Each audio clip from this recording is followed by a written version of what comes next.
Hello, and welcome to the Shoot-Off. I'm Bernardo Oliveira, Olympic archer from Brazil. And here, every 2 weeks, we have one-on-one, in-depth conversations with some of the biggest names in archery. This is the second episode, and for the first one, if you haven't listened to that one yet, with Gabi Schlosser, I highly recommend you listen to that one as well. But for the second one, we have, another very special guest. Andreas Lorenz is a familiar face on the circuit. That's because he runs one of our sport's most iconic and traditional brands. Of course, it's Beiter, the Nock Brand. If you've been to any major event, you've certainly seen him at the Beiter booth. He's a big guy, so quite hard to miss. He's gotta be one of the people I know who is most passionate about archery. He's done so many different things. Been an archer himself, an announcer, commentator, volunteer at the Olympics. He has sold and designed archery products.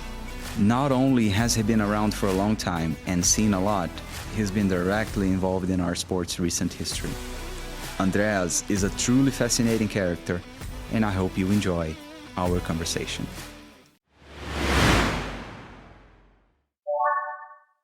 And just a quick and important mention here.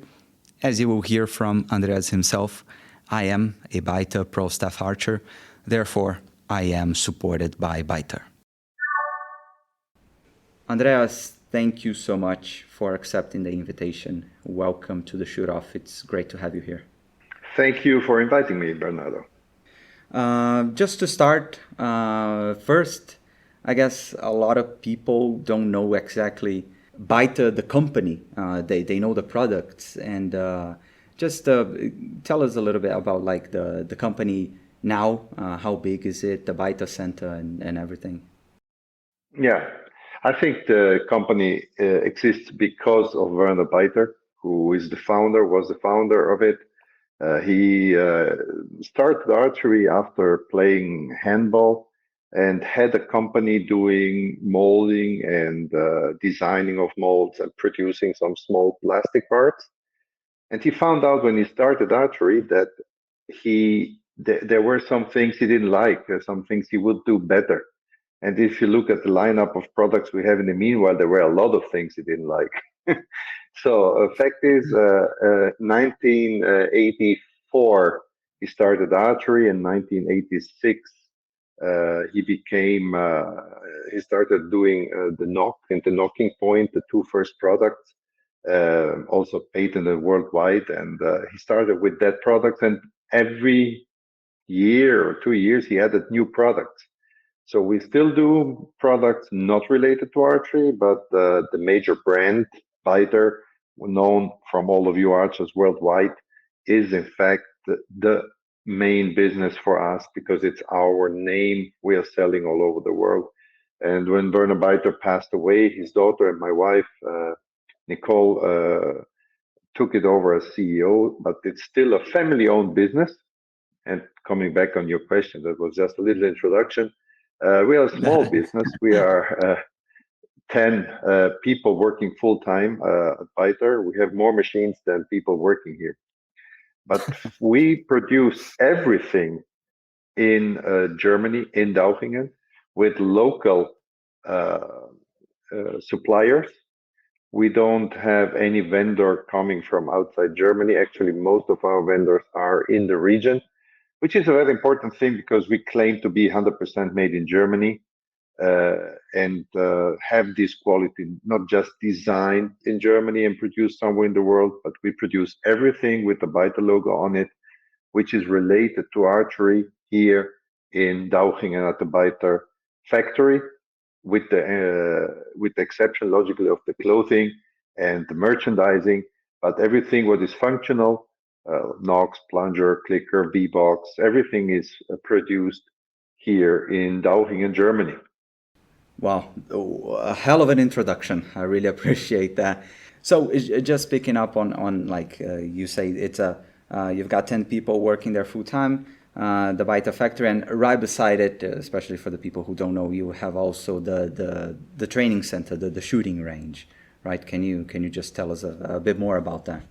Werner was doing one of the first doing high-speed films. I talk about the early 90s, late 80s. He started to do high speed, and he used the factory to do high speed, and that was awful because he had time only during the weekend when the machines were not running. So he decided that he would like to have a place where people all over the world can meet, shoot, discuss. He can work with them doing high speed about archery anytime and not only at the weekends. So he decided to build a 70-meter range. It was the first private uh, owned 70-meter range. Uh, he decided not to do it too big. We have 4 targets at 70 meters. So we are just to talk about Lausanne and the Beiter center, the difference of the World Archery Center. I mean, it's a complete different thought behind it.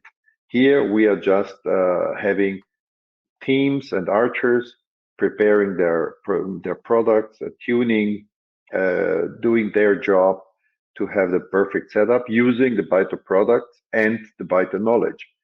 Uh, so we have tools to bring the bows in the perfect shape. And this is something that was built over the past 27 years. So 26 years. Yeah, what you mentioned about archers coming to, just tune the equipment and work using the facilities as I've done myself several times. The Beiter factory has always been in this place in Dauchingen, or it moved from another place? The Beiter factory itself started without archery in the town of Schwenningen, which is the biggest watchmaking city. It was the biggest watchmaking city in the world. And Werner was working with some of the companies doing parts for watches. And then sooner or later, he started to become too small and he needed a bigger place. And he moved to Dauchingen in 1979. So it's a long time we are here, but all the archery products, as I said before, started 86. All the archery products have been produced here in Dauchingen. So Dauchingen, a short interesting story. One time we got a mail envelope from India. It was just written Beiter Dauchingen, nothing else. No address, no zip code, no country even, and it arrived. So it's pretty interesting. Yeah. Hard to miss. There's only one in all of Germany.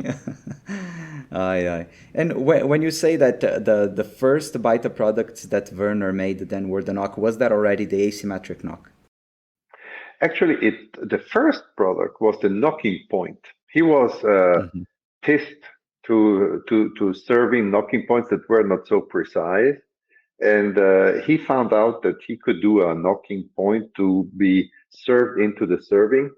But then he realized that the knocks available at that time were not what he wanted. So he did the first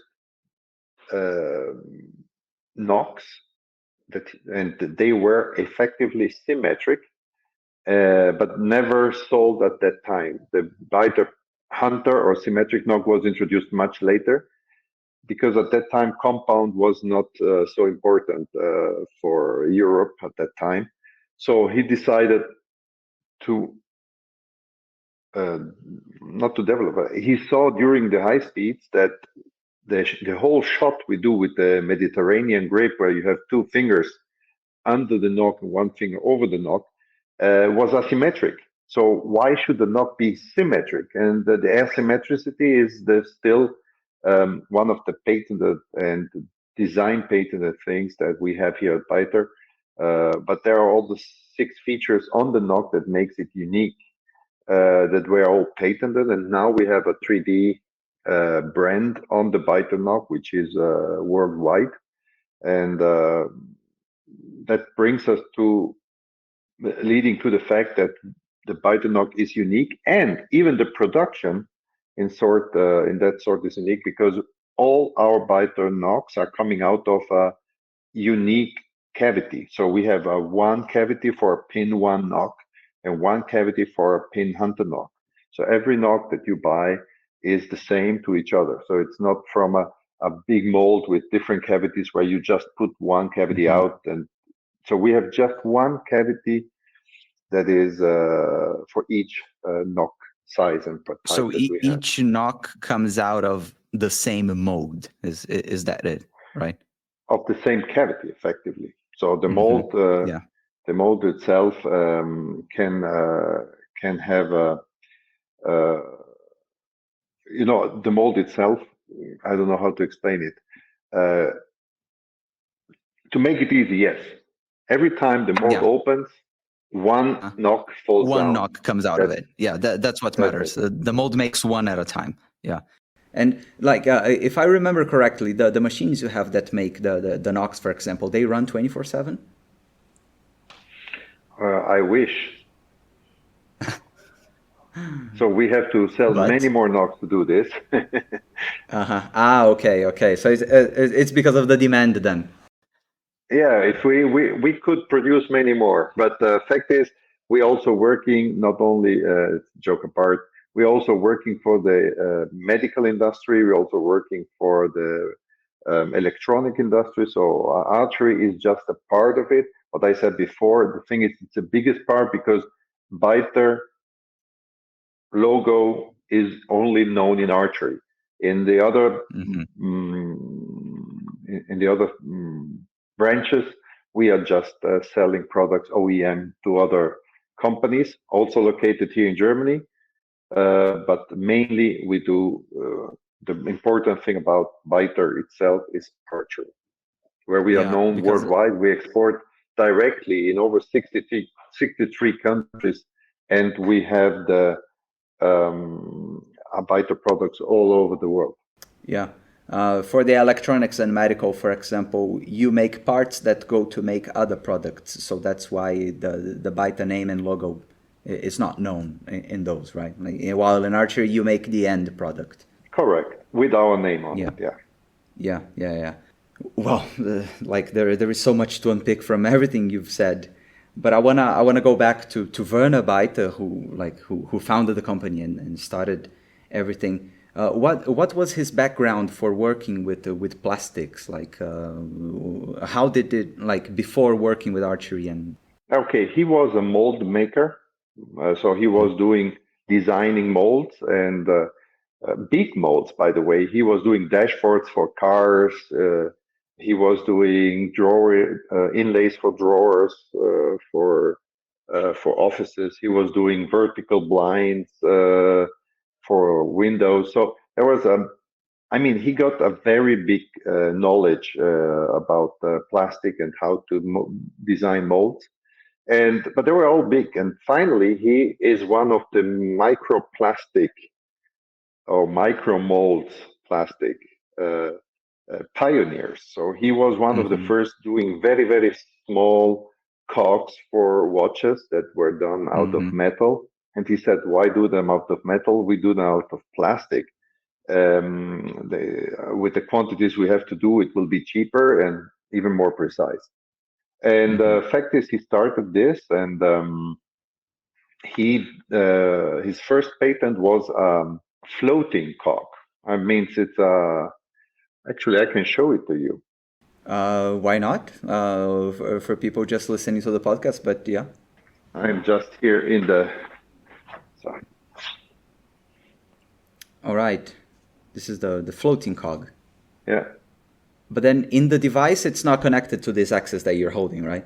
No, it's just an axis. But if there are 3 cogs or 2 cogs connected to each other, they will engage to each other without making noise. And that was a big in the 80s. In, for example, tachygraphs in trucks, it was used for over 35 years. Now we have digital ones in Europe, but especially in your country, in Brazil, we are still exporting these cogs to Brazil because the German company has their factory to produce tachygraphs where they are still used.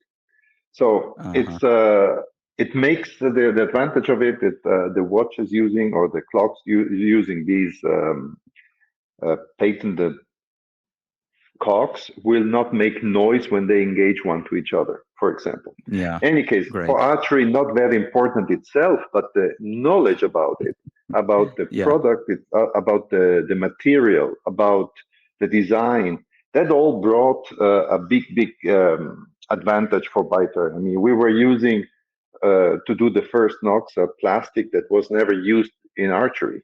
We had cellulose nocks at that time made instead of the material we are using now. Even if it was transparent, it was not, for example, lighting in the dark. This is still not in the dark, but in not good sunny conditions, a Beiter knock is still well seen on the target. Just needs a little bit of light. Yeah, that's right. That's right. Yeah, sometimes when the sun is setting and you've got the dusk, sometimes it's kind of almost they light up. It's really good to see. And we're talking so much about Werner Beiter. What was he like as a person? Because he seems to be a very ingenious. He had so many ideas and innovated so much. Sadly, I never got to meet him. So, what was he like as a character? The fact is, he didn't speak well English, for example, but everyone understood what he told them. That means he had a passion for that sport. He had a passion for the actors in this sport. That means for the sportsmen. He always supported archers. He always because he said I can learn every day from them, and until the end he was really developing new products. He was an avid lover of our sport. He tried to do things like a hit miss that for a certain while was introduced in archery, but in any case, even the 70 meters came out of ideas with him. He was always involved.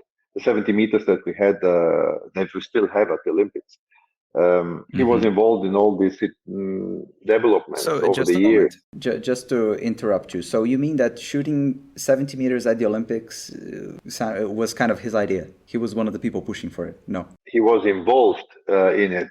It was more or less a task force in the 80s where Raoul Theuves from Belgium, him and some other people from World Archery was involved. And he always said that we need something good to be televised, and we are not a sport that has to carry targets. The archers have not to carry targets from 70 to 50 or to 90 on to 30. There should be one fixed distance and shoot on that. This was one of his. So just to put into context, if I remember correctly, 88, Seoul 88 was the last Olympics with a FITA format. It was the Grand FITA, and then Barcelona 92 started the 70 meter format, right? Correct. If I'm right, 1989, 1988 or 89, that was one of the first meetings. But as I said, I was also a young guy at that time, and I was not involved with Beiter at that time. I came to Beiter in 1997, as I said, but I was an archer at that time. 1988, I was qualified for the Olympics, and I was in the national team in Italy.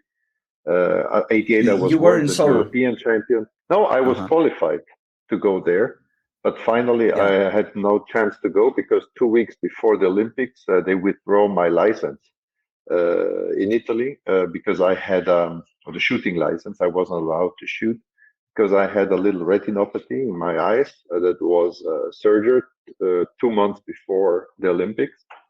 And they said that I was not ready to go to the Olympics at that time because the eyes were still not fully healed. So I was qualified. I was number 1 in Italy and didn't go. I've known you all this time and I had no idea about this.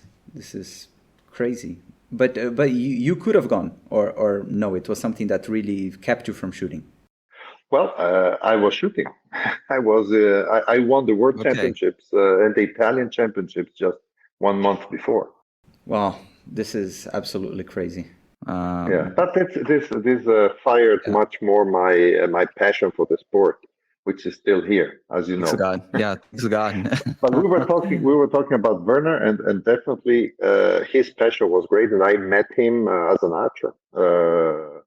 in the early 90s, and I was using his Knox 1988 when I became world champion, junior world champion. I was using Beeman arrows because the fact is Beeman arrows or carbon arrows were able to be produced because of the outknock, and Beiter made the first outknock. He made the first insert knock. The first when I was shooting, still now some arrows have a cone. Aluminum arrows have a cone, and the knock was put on the cone. And he decided, hey, we cut the arrow and we insert precise knocks in the inner part of the shaft. So the insert knock, the out knock, were both invented by Mr. Beiter and brought to knowledge. Logically, at a certain point, Easton made bushings to make fit, let's say, all for one. That means a bushing that reduces the diameter of the shaft to one or effectively two sides. So in the Beiter names would be the 19 two sides of the super uni bushing, and the other one is the uni bushing, our 12 or 166 series. So, but still the insert knock was, we still make now knocks for all aluminum sizes for direct fit without bushing. So you can cut the bushing and have a direct fit knock. And that's the most precise type of knock that you can get. Yeah. Wow. And then you said you started working at Beiter in 1997. How did the opportunity come by? Well, I was working at that time for a large Italian distributor of archery products, and met my wife, my future wife. And meeting my future wife, I met Werner not only as a archer, but as a family member. And I was more or less, asked to come here or asked if I would move here. And believe me, Bernardo, if Beiter tells you you would like, as an archer, to live and work at Beiter, I don't know anyone would say no. And more on top of this, I love my wife. Had the opportunity to move here and marry her. So I was, the son-in-law of Werner, and working in the company was like a dream at that time. I thought you had met her after started working at Beiter, but then you met her before. No, I met her before. I met her before. I met her before because I was working for the wholesaler, and we were buying Beiter products. And so I was in charge of the connection, and I was in charge of the communication with Beiter at that time. And she was in charge of communication from Beiter side. So we communicated quite a lot, not about archery. And finally we met and found each other pretty good. And we're still married, so everything seems to be good.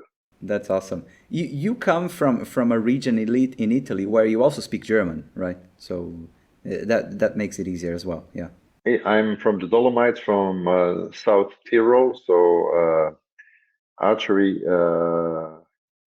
is not a big deal in my country, in my region, but we have beautiful places to shoot. And I had a chance to start shooting in Bolzano, which is my hometown.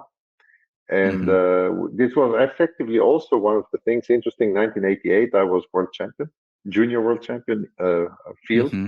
And that was in Italy. And my wife was there for Beiter, but we didn't met each other. Wow, crazy. Also interesting story. But the region I come from, it's a beautiful region in the mountains, which is on the border between Austria and Italy. And in our region, we have two languages which are regularly spoken, which is Italian and German. So I know both languages, and I speak also some English, some French, and some Spanish. Unfortunately, not Portuguese.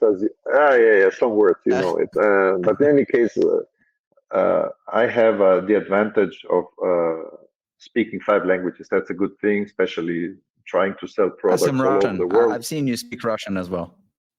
Some words. I know some Yeah. words in many other languages, but Oh, I couldn't do any business in Russia about it. yeah, yeah, yeah, yeah. B- but then you like you joined Beiter in 1997, and like connecting this also to Werner, to Mr. Beiter. He was, from what I hear, a big driving force in all the innovation that has come out of the company, of Beiter, the company. But since his passing, I believe you've been keeping up the innovation. And what's the key to keep on innovating, to be always, on the move? I think the heritage of Werner is the most important thing. To continue what he started to do, and I mean, he developed so many products which are used by all of us archers without any question. I just say limb line gauges. It's a little plastic part which, without it, most of the archers shooting recurve wouldn't be able to set up their bows properly. Hmm. The plunger, I mean, it is produced since 1988, almost without changes, and used It's by, impressive. I don't know. I mean, I think we had numbers from the last Olympia, all of the Olympics, where from the 128 archers, 125 were using the Beiter products or Beiter plungers, even the Beiter Hmm. clicker, Beiter Knox. I mean, uh, Yeah. the good thing, and that's maybe also an important thing, we do have pro stuff, as you are also part of it, but we are not paying archers to shoot our products. We are Hmm. we can be sure that we can give the best products possible to the archers, and who wants to shoot our products will be able to shoot it, but we don't ask and we don't give any money to anyone. So to be a pro staff of Beiter means just to be able to shoot the best product at good conditions and trusting in what they do and what they get from us. Yeah, yeah, yeah. I guess. Well, just as you said, the numbers and people who shoot archery, they can definitely relate to what you're saying. Like if they don't shoot, I don't know, all of these products that you mentioned, they for sure know a lot of people around them who do. So yeah, it's the proof is that the products are all around and they last so long. And a great recent product, a more recent one that you guys released last year, is the jelly nocks. Uh, is it Yeah. possible to buy them, or Yeah, what? yeah, the Jelly Knox was actually, it was a one of a kind idea. We had Uh-huh. together with yeah, two archery friends at the German championships. We were sitting at the table and asking ourselves, what could we do for the for the World Championships in Berlin, Germany, as a Hmm. gift for the archers, like a merchandise gimmick. And we came up at the end with some gummy knocks, and we were able to do these jelly knocks. And we Hmm. thought it's a one of a kind. I mean, we do that first run. We already had now 5 runs of these.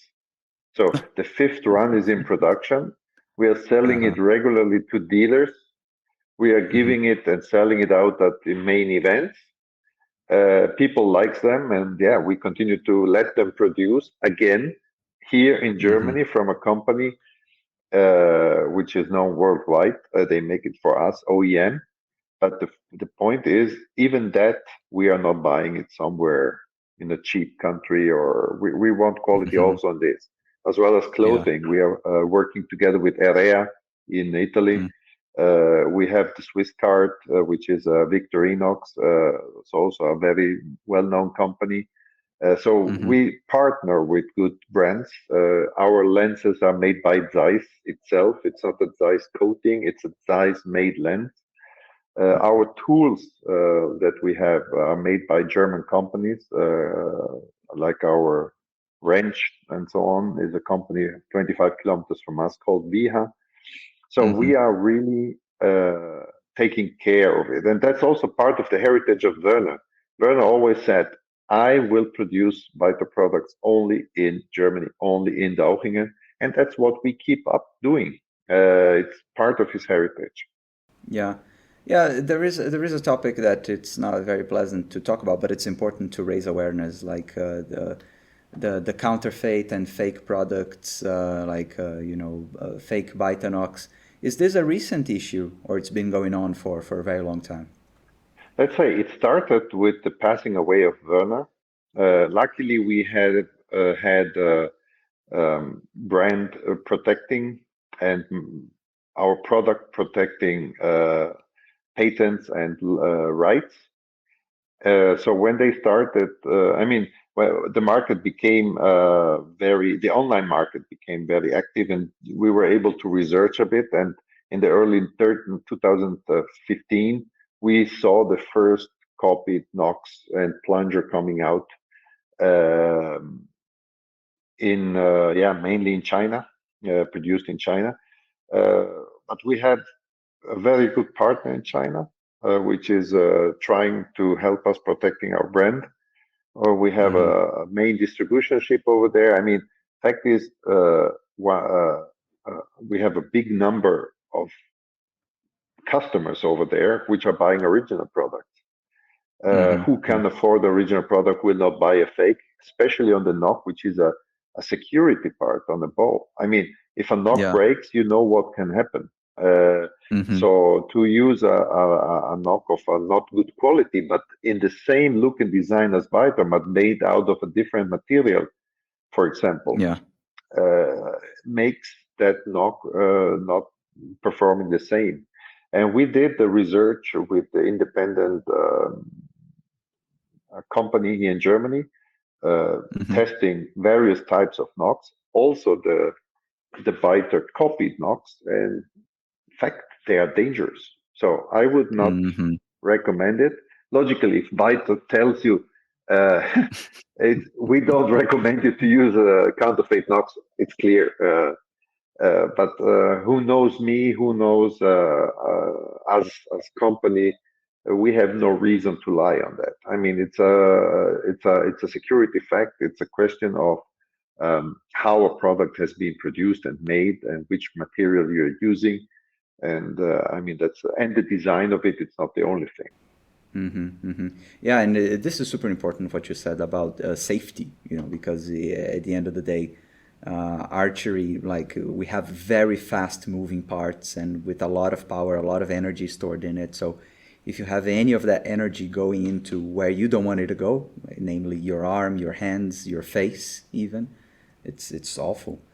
But changing to something more cheerful and something that I love as well, and because I've been to the Olympics and I've seen that, for example, you have the target pins with the logo of the edition of the Olympic Games, like these small things that you do. And for example, the target pins, like when did you first start doing this? Or where did the idea come from?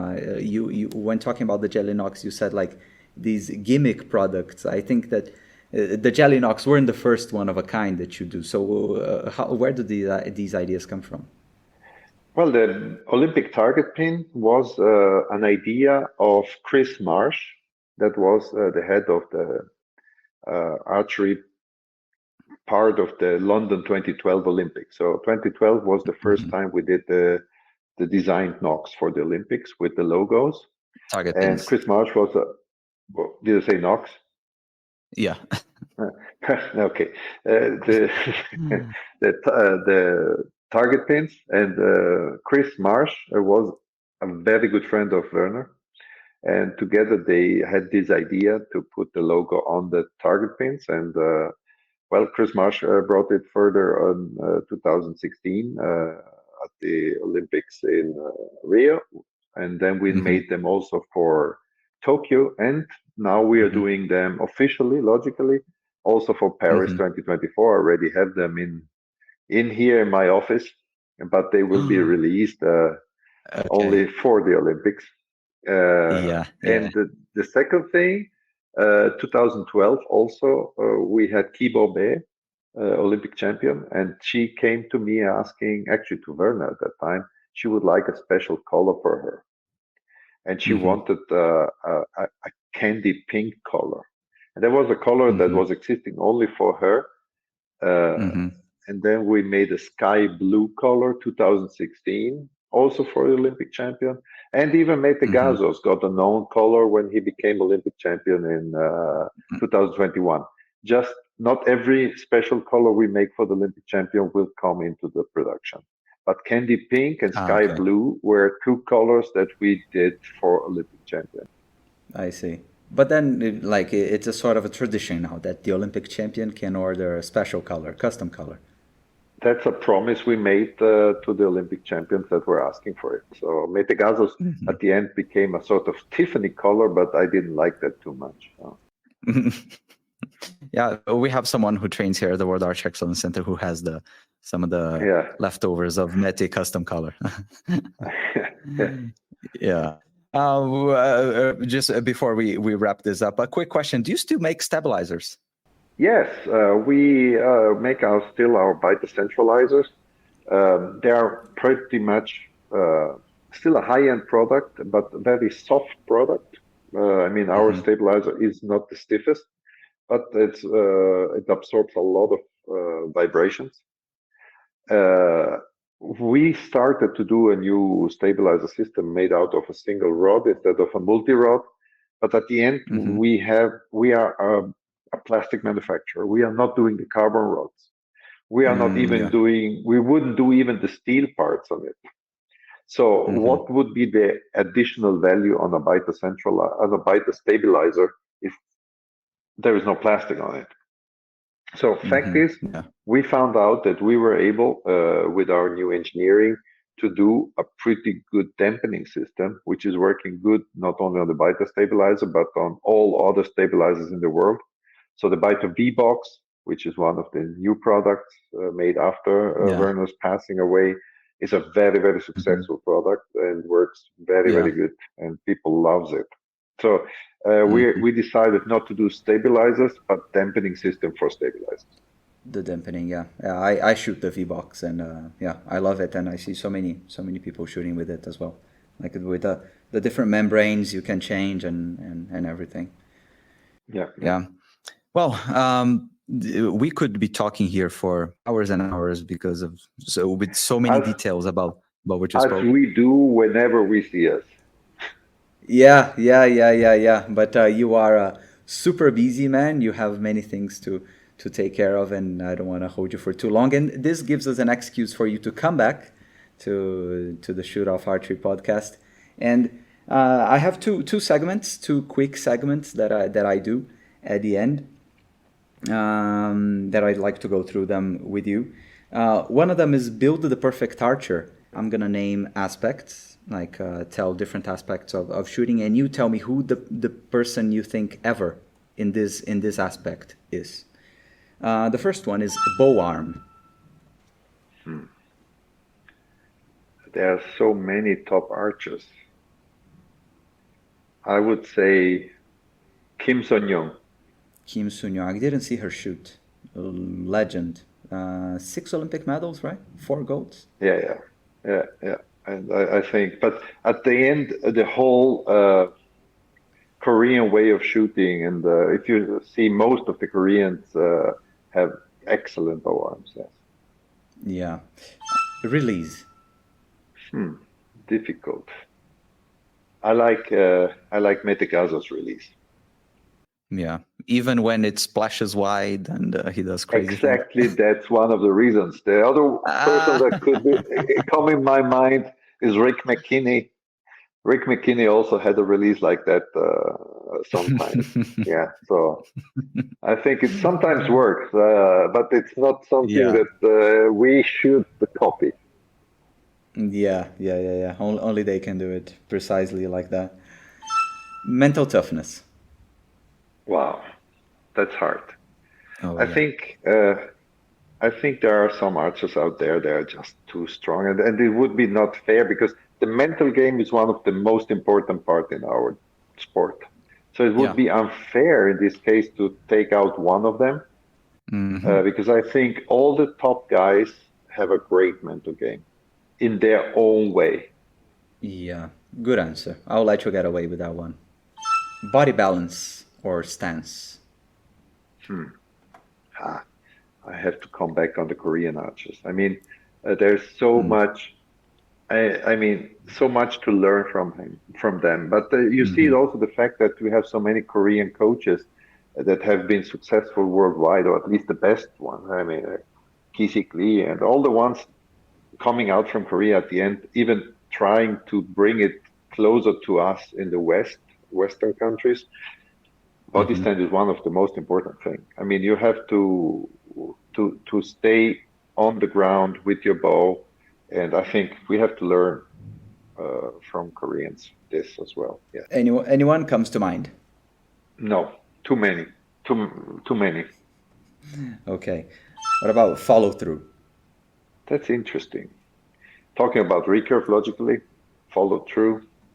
Uh, there are at the end it's a combination of holding the bow arm and release. The follow through is just the next step after a good bow arm and a good release. So if you have Hmm. one of these or both of these, yeah, we can come back on the top archers, Kibo Bei, even Lisa Unruh here in Germany. Just talk about them, or in local Michelle Hmm. Kroppen. I mean, there are so many. If we Yeah. just Yeah. don't want to talk about the Koreans. Uh-huh. Yeah, no, but you mentioned some interesting names. Yeah. And the last one on this, dealing with the wind. Pooh, well, not me. Ah. Wind was always a big issue for me. I have a 31-inch draw length and not much Hmm. draw weight. Um, Dealing with the wind, I mean, that's one of the skills that you have to have. I remember Yeah. our World Championships in Antalya, or actually in Turkey, Antalya came out, um, where people were trying to kneel to shoot, or to put Jesus. backpacks on their backs This to be this more was stable. Belek 2013. Well, Belek, correct. Yeah. Yeah. And in my eyes, just wind can be sometimes a lottery. Talking Hmm. about wind, especially if you have alternate shooting. So dealing with Yeah. wind is a pretty important thing in alternate shooting, Yeah. because it could be you shoot, you have no wind, Yeah. shoot a 10, Hmm. and I have a strong wind coming up while I'm shooting, and I have to shoot a Yeah. 10 as well. And if you are able to do this, you are dealing good with wind. And I have no Yeah. specific name. I just think it's a very important thing to know. Just something crazy. It was a Yankton 21 World Championships. It was windy, like it was pretty crazy. I shot like, I don't know, 630 or even less. It was terrible. And Kim Woo-jin shot like 680. I'm like, how on earth with this wind? Well, okay. Last segment, quick fire questions, similar to what we were doing before. Simple and quick answers. After the name of the show, of course, I have to ask you this. What is your most memorable shoot-off? Too many comes into my mind. The Fact first is, I one. think it was not a shoot off, but it was a last arrow. Okay, a last Hmm. arrow Okay, from the counts. Olympic. It counts. Yeah, Michele Frangilli at the Olympics 2012, the team event for the gold medal, which Yeah. Italy won. Yeah. I totally recommend who's listening to go watch that. Gold medal final, men's team, London 2012. Yeah. Yeah. But Also because I'm you Italian. shot a. Yeah, of course. But what about you shooting? A shoot off you shot? Oh, I have a bad one. Italian Championships 1990. Uh-huh. The rule was so that there was alternate, and it Hmm. was the first year I was shooting it, and I didn't realize it was alternate. So I was waiting for the other guy to shoot, and I didn't shoot the arrow, and lost the Italian Championship because of this. Oh, Jesus. So I No, had you're kidding 4 me. seconds to shoot. So it's memorable It is because memorable for in a bad way, but I won the first set, and then I had to start shooting, and then I didn't realize had to shoot and shot a miss. oh my goodness. Well, at least Yeah, now it's a funny story. I hope it's funny. yeah. I was Italian champion the year before, so it doesn't matter. Yeah. I Okay. had one title, but it's a memorable Yeah. thing. It's definitely memorable for me. Oh my goodness. Yeah, that's a funny one. Oh my goodness. What is your favorite archery event in the world, current or past? Vegas. This is it's not the first time I hear this, and I've never been there. I have to go. Vegas is just unique. Also, and that's Yeah. sir, I got married in Vegas during the tournament, so that's also Oh, because come it's memorable on. to You're me. kidding me. You're Yeah, kidding no, me. no, that's yeah, yeah. And the Oh my, evening that's of the awesome. first qualification, yeah, yeah. No, but then you got married in Germany or Italy or whatever again, or no? Officially just in Vegas, and we got parties in Germany and Italy, but Okay. our official wedding document is Vegas. Oh no, Andreas, you're kidding me. That's awesome. Oh, Oh my. Ay, what an answer. Um, your favorite bow of all time, the one that has a special place in your heart. well, it's my Hoyt TD4. It was the last casted bow made before the Radian. And I was one of Hmm. the first using the Radian also in Europe. So I have a strong relation to Hoyt. I have been always supported by Hoyt. But the TD4 was the bow with whom I had the best results, and I loved it. Hmm. And what year was it released, the TD4? For I was shooting it 86, 85, 86, 87. It was the bow J Bars won the Olympics 84, 88. So I think it 88. was 85, 86, something like this. I have no idea. I see. In any case, Cool. 88 it Cool. was there because Yeah. he won the Olympics with it. And yours was what color? Red with silver with a silver. So it was red in the middle and going out to silver and taking up the limp color, you know. So it was like fading Wow. into Oh, I see. silver. It Yeah. was beautiful. Wow. Wow. I bet. I bet. In your opinion, who's the best archer you've ever seen? The best overall? I have to go back again in history.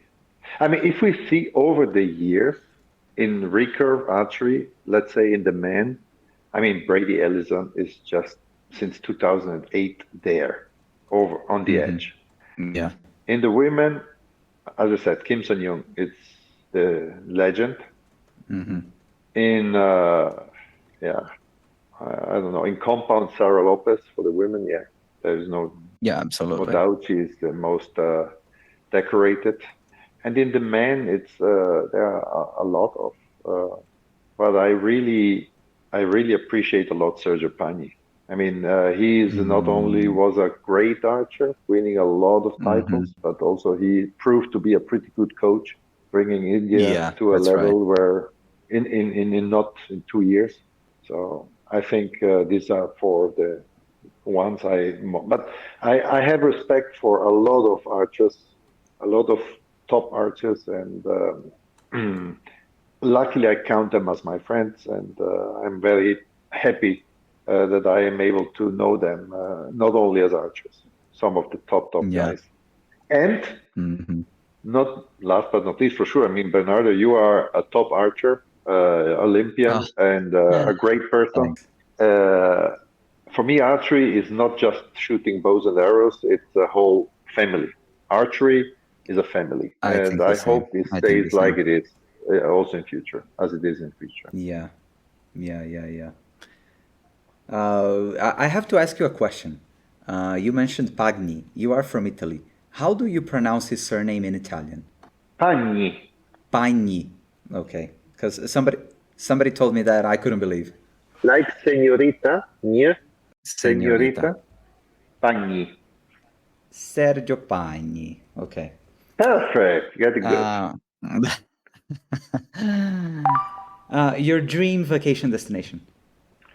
Oh, I have only one, and it's who knows me knows where it is, and I have only one place I want to be if it's not here. It's in Italy, in any The case. okay. A movie and or book recommendation can be archery related or not. Well, movie, I have so many thoughts of Titanic. Titanic. Okay. And book, I like John Grisham, so some of them, or maybe even better because also the movie would be pretty good. Would be the Da Vinci Code or Mm, Illuminati. I'm like yeah. these things, historical Dan historical Brown, things. right? Dan Brown, or even Yeah. Umberto Eco, The Name of Rose. I don't know if it's the right name in Mm, English. I think it's something like that. Yeah. Yeah, The Name yeah. of the Rose. So Il Nome della Rosa, it's called. So these are historical things. I like those. And Titanic, Yeah. I liked Cool. it because it was the last movie I watched with my wife before we got married. And a romantic one for sure. Yeah, yeah, yeah. Last, a song and why. Hmm. It's so hard. It's not one that comes to my mind immediately because songs you hear every day, new songs that you like. Hmm. Uh, I like pretty much ABBA. Hmm. I like ABBA. So Dancing Queen, it's a good, or Gloria Gaynor, I Will Survive. Awesome song. I totally agreed. Classics, old but gold. Yeah, Awesome. exactly. And that makes me feel even older. But I like also new music. No worry. Yeah. Yeah, I didn't mean to offend you, of course. Well, we've come to the end. Andreas, thank you so much, really. It's been a pleasure. I knew a lot about you and about Beiter, but in this conversation, me, myself, I learned a lot. I hope who's listening, who's watching will enjoy it as well. I really appreciate your time. Thanks a lot. Thank you, Bernardo. Thank you to the whole team. And I look forward to see you soon. And thank you for giving me the time to explain a bit better about our company, about Beiter, and a little bit about myself. Thank you so much, and have a good day, Bernardo. Thank you. Thanks a lot. Well, feel free to reach out to me with questions that you'd like to have answered on the show or to simply share cool stories. Stay tuned on the Shoot Off Archery podcast socials for the next guest. You can find the Shoot Off Instagram, X, YouTube, and email in the episode description. If you like the show, please subscribe, like, comment, and share. So from me, it's goodbye for now. I'll talk to you again in 2 weeks. And until then, keep on shooting strong. This is the Shoot Off Archery podcast. I'm Bernardo Oliveira. Thank you for listening.